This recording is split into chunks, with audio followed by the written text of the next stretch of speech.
Ayon sa ating mga latest na datos, ito yung 2010 na Millennium Development Goal Report, 81.4% ang meron access sa safe water.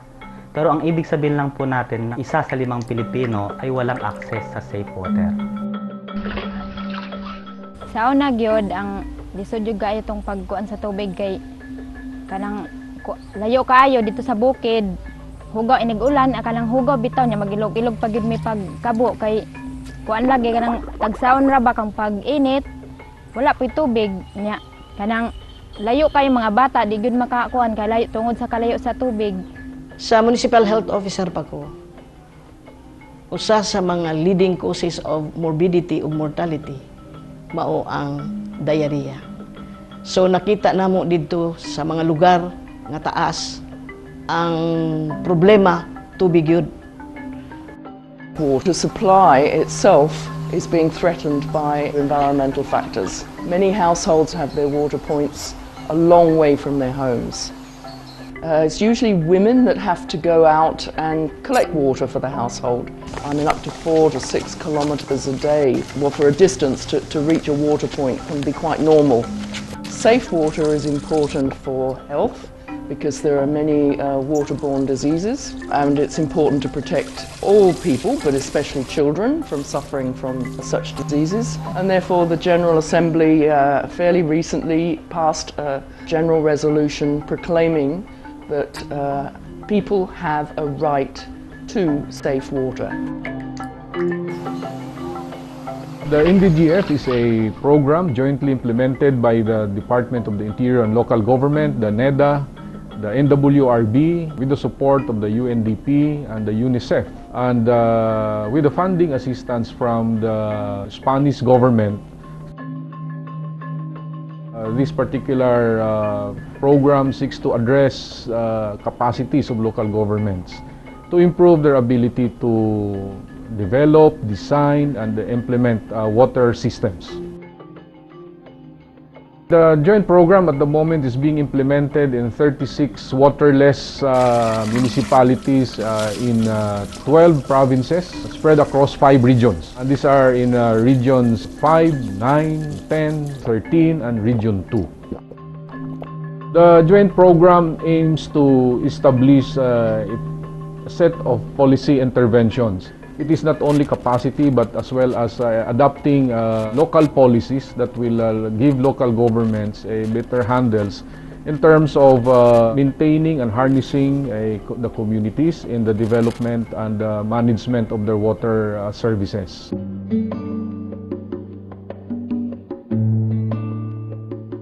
Pagpasok ng MDGF 1919, yung participation namin dito malaki kasi ang kagandahan dito, nagtulong-tulong yung mga national office. Tininan pa lang nila yung namin dito, yung tariff setting namin. So binigyan agad kami ng tulong doon kung paano gagawin yun, kung paano babaguhin.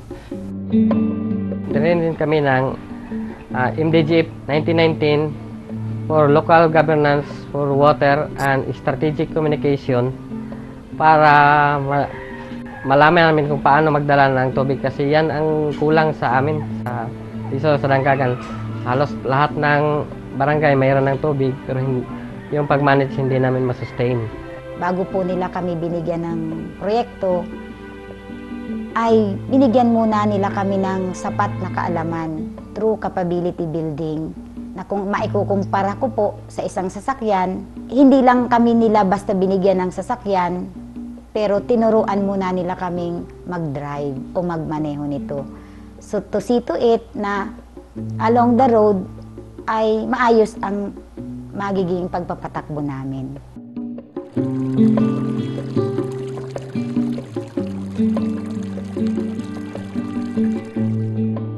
Ang localized customer service code usa ka kasabutan tali sa among konsumador o sa water service provider.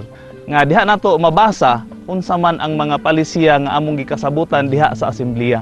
Mao pud na ang among basihanan pila ang among bayronon sa mga konsumador o kano sa apod nila bayaran.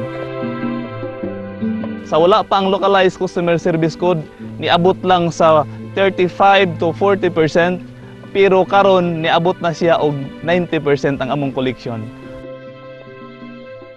Sa pangangalaga po namin ng tubig, tinutupad rin po namin ang buwan na naming pagbabayad na aming obligasyon bilang customer ng 20 pesos ang isang buwan.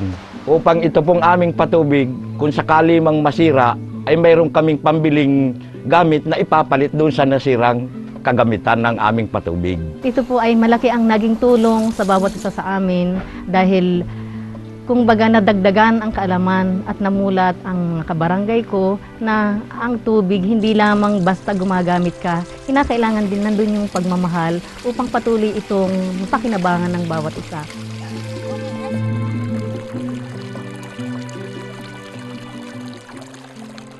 Kaniadto gamay lang among hibaluan mahitungod sa pagpadagan sa among tubig.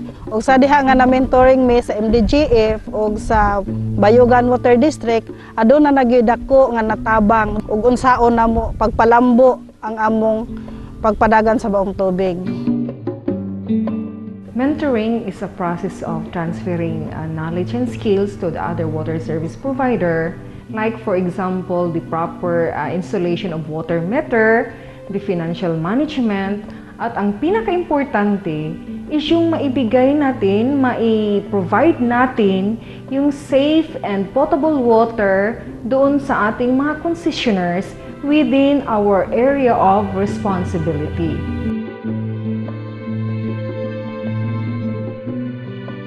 Last year, hindi pa dumating yung mentoring, 42% lang yung collection efficiency namin. Sa ngayon po, yung collection efficiency namin ngayon is 92%. After the mentoring between Bayugan Water District and Sibagat Water District, parang na-achieve namin yung feeling of fulfillment na nakatulong kami sa Sibagat Water District dahil nakikita namin yung tumaas na yung collection efficiency nila, nag-increase na yung water service connection nila, and in general, parang okay na yung operation ng Sibagat Water District.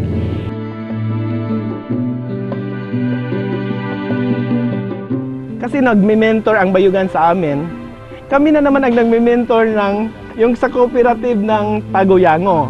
Kung anong na-learn ko sa Bayugan Water District, yun din ang ibigay ko doon sa water provider ng Tagoyango. Nag-improve naman sila, 100% yung increase nila. Dako gyud among pagpasalamat sa MDGF nga niining mentoring. Kamao nami ug unsaon namo sa plumber, sa recording, sa financial nga kuan makabalon nami ug sa pag-repair nga karon na formal nga fittings iyang kuan dili nagbugot-bugot pa. On the process of mentoring, hindi lang kami yung nagbibigay, kundi may natutunan din kami sa kanila para ma-attain natin yung excellence as water service provider. If given the opportunity to replicate the said mentoring to other water service provider, we are very willing to extend our services.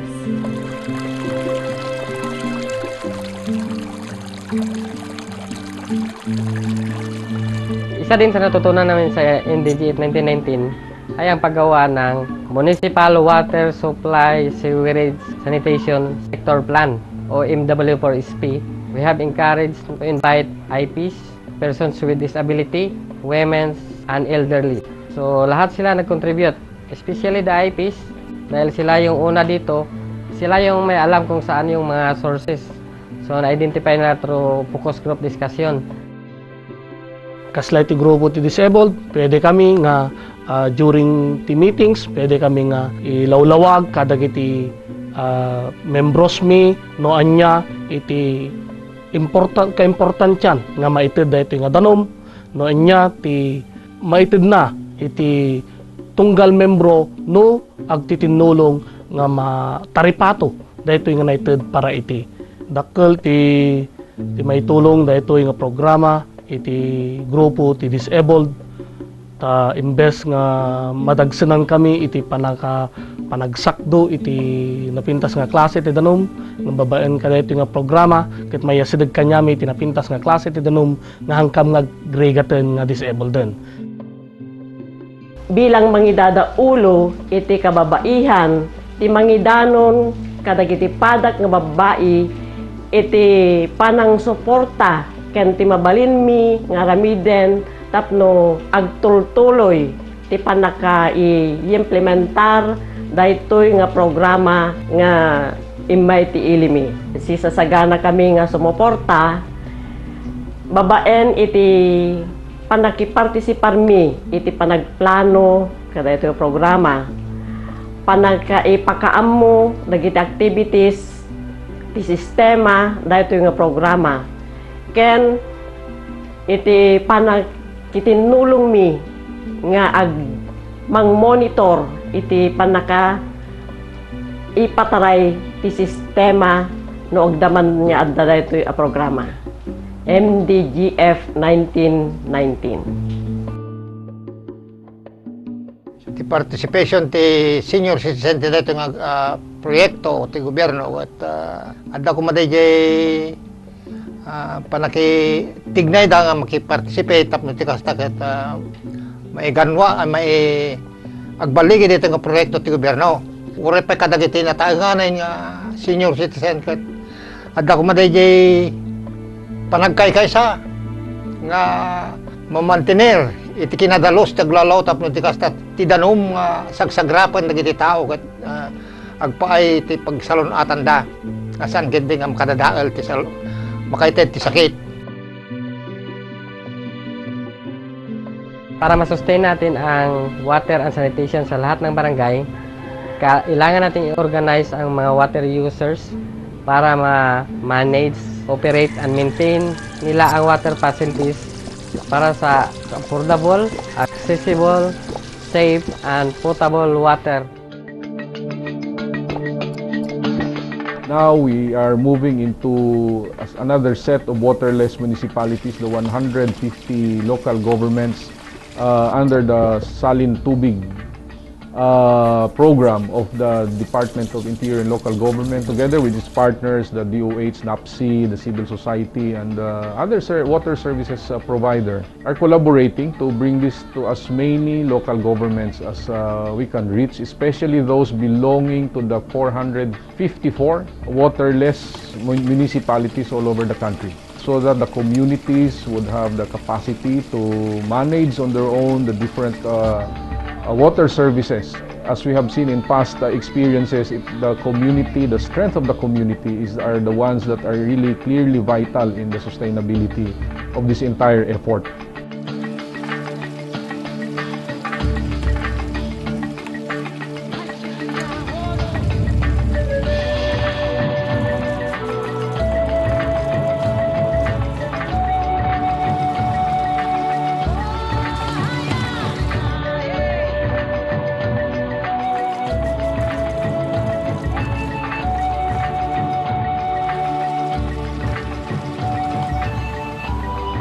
Along with other policy reforms, hopefully, we'll be able to eventually provide access to safe water to all Filipinos.